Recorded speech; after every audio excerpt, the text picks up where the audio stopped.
ಚಿಂದಿ ಉಡಾಯಿಸೋ ಖಾರ ಬಣ್ಣ ರುಚಿಯನ್ನು ನೀಡುತ್ತದೆ. ಮೆಣಸಿನ ಪುಡಿ ಚಿಂದಿ ಉಡಾಯಿಸೋ ಖಾರ ಬಣ್ಣ ರುಚಿ. ಇದು ಅಂತಿಂತ ವಂಚನೆಯಲ್ಲ, ಬರೋಬ್ಬರಿ 100 ಕೋಟಿ ವಂಚನೆಯ ಕೇಸ್. ಬೆಂಗಳೂರಿನಲ್ಲಿ ಕೇರಳ ಮೂಲದ ದಂಪತಿಯಿಂದ 100 ಕೋಟಿ ದೋಖಾ ಎಸಗಲಾಗಿದೆ ಅನ್ನುವಂತ ಒಂದು ಕೇಸ್ ದಾಖಲಾಗಿದೆ. ಬಡ್ಡಿ ಆಸೆ ತೋರಿಸಿ ಕೋಟಿ ಕೋಟಿ ಲೂಟಿ ಹೊಡೆದು ಎಸ್ಕೇಪ್ ಆದಂತ ಪ್ರಕರಣ ಆಯಿತು. ಬೆಂಗಳೂರಿನಲ್ಲಿ ಕೇರಳ ಮೂಲದ ದಂಪತಿಯಿಂದ 100 ಕೋಟಿ ದೋಖಾ ಕೇಸ್ ಇದು. A chit fund and finance ಹೆಸರಲ್ಲಿ ಜನರಿಗೆ ದೋಖಾ ಎಸಗಿದ್ದಾರೆ. ಎ ಫೈನಾನ್ಸ್ ಹೆಸರಲ್ಲಿ ಟೋಮಿ ಶೈನಿ ದಂಪತಿಯಿಂದ ವಂಚನೆ ಎಸಗಲಾಗಿದೆ.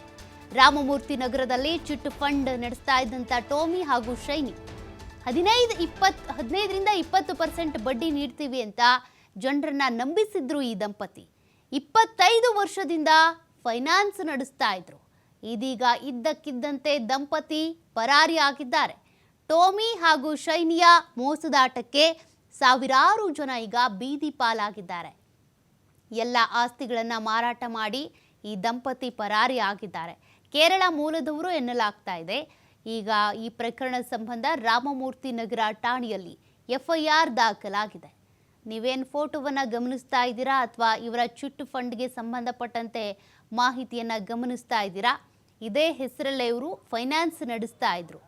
ಆದರೆ ಈಗ 25 ವರ್ಷದಿಂದ ಫೈನಾನ್ಸ್ ನಡೆಸ್ತಾ ಇದ್ದವರು ಇಲ್ಲಿವರೆಗೂ ಯಾರ್ಯಾರ ಹತ್ರ ಎಷ್ಟೆಷ್ಟು ಹಣ ಪಡ್ಕೊಂಡಿದ್ದಾರೋ ಗೊತ್ತಿಲ್ಲ. ಆದರೆ ಅದೆಲ್ಲ ಹಣವನ್ನು ಕೂಡ ಕೆಲವೊಂದು ಆಸ್ತಿಯನ್ನು ಮಾರಾಟ ಮಾಡಿ ಹಣವನ್ನು ತೆಗೆದುಕೊಂಡು ದೋಚ್ಕೊಂಡು ಎಸ್ಕೇಪ್ ಆಗಿದ್ದಾರೆ. ಪಾಪ ಇದರಲ್ಲಿ ಯಾರ್ಯಾರು ಭಾಗಿಯಾಗಿದ್ರಲ್ಲ, ಇನ್ವೆಸ್ಟ್ ಮಾಡಿದ್ರು ಅಂಥವರೆಲ್ಲರೂ ಕೂಡ ಈಗ ಬೀದಿ ಪಾಲಾಗಿದ್ದಾರೆ.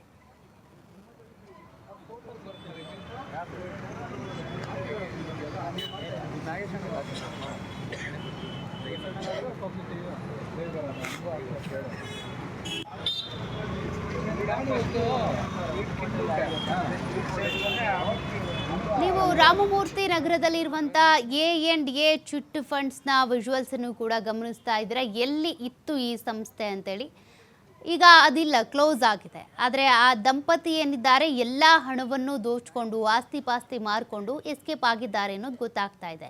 ಕೇರಳ ಮೂಲದವರು ಅನ್ನುವಂಥ ಕಾರಣಕ್ಕೆ ಕೇರಳಕ್ಕೆ ಹೋದ್ರಾ, ಅಲ್ಲೇ ಏನಾದರೂ ಸೆಟಲ್ಡ್ ಆಗಿದ್ದಾರಾ, ಇರೋ ಬರೋರೆಲ್ಲ ಹಣವನ್ನು ದೋಚ್ಕೊಂಡು ಅದು ಗೊತ್ತಾಗಬೇಕಿದೆ. ಬರೋಬ್ಬರಿ 100 ಕೋಟಿ ದೋಖಾ ಎಸಗಿರೋದು ಇವರು. ಅದು ಎಷ್ಟು ಜನರು ಪಾಪ ಶಾಪ ಹಾಕ್ತಿದ್ದಾರೋ, ಕಣ್ಣೀರು ಹಾಕ್ತಾ ಇದ್ದಾರೋ ಗೊತ್ತಿಲ್ಲ.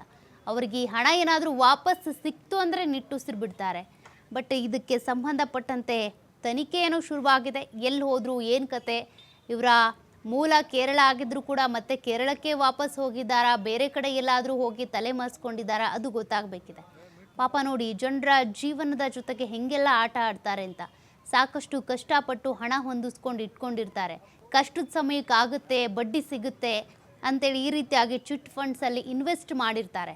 ಆದರೆ ಅವರಿಗೆ ತಾವು ಇನ್ವೆಸ್ಟ್ ಮಾಡಿದಂಥ ದುಡ್ಡು ಇಲ್ಲ, ಬಡ್ಡಿನೂ ಇಲ್ಲ, ಇನ್ವೆಸ್ಟ್ ಮಾಡಿಸ್ಕೊಂಡಂಥ ವ್ಯಕ್ತಿಗಳು ಇಲ್ಲ ಅಂತಂದರೆ ದಿಕ್ಕೇ ತೋಚೋದಿಲ್ಲ. ಏನು ಮಾಡಬೇಕು, ಯಾರು ಮೊರೆ ಹೋಗಬೇಕು ಅಂತ. ಸದ್ಯ ಈ ದಂಪತಿಯ ಫೋಟೋ ಏನು ನೀವು ಗಮನಿಸ್ತಾ ಇದ್ದೀರಾ, ಎಲ್ಲೇ ಕಂಡ್ರೂ ಕೂಡ ಪೊಲೀಸರಿಗೆ ನೀವು ತಿಳಿಸಿ.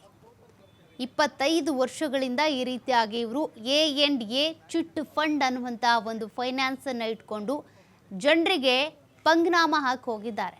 ಪಾಪ ಅದೆಷ್ಟು ಜನರು ಇಲ್ಲಿ ಇನ್ವೆಸ್ಟ್ ಮಾಡಿದ್ರೋ ಗೊತ್ತಿಲ್ಲ.